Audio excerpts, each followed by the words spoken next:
Sports are amazing. I mean, sports have been a part of my life since I've been a kid. I've been playing sports since I was 3, 4 years old. I started ESPN Plus September 2024. I've worked utility, which is basically make sure that the cords don't tangle, make sure that if they have to go on the court or on the field, that I can lead them to it and make sure that they don't trip over their own cord, it doesn't get in the way of anything. I've also done scorebug, which is basically it's basically keeping track of the scoreboard, get some graphics going, and then I also work camera, which is basically I'll get directions from my director on what to shoot, what angles to shoot it at. Sometimes it's the batter, talking about baseball, sometimes it's the batter, base runners, some scenic views, and so it really just depends on the job I have, but the responsibilities vary. I remember the first baseball game that I worked, I think it was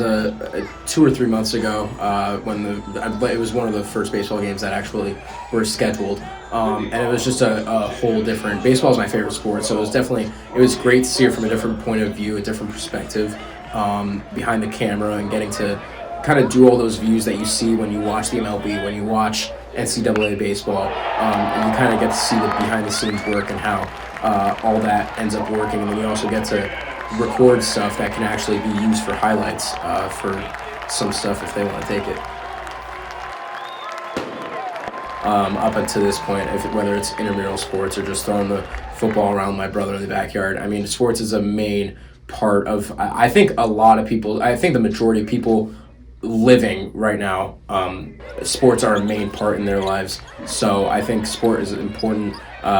for connections, for personalities, kind of getting to know people, the connections you make with other people, and kind of brings families together. And whether you work behind the scenes, on camera, or if you're just a spectator of the sport, it's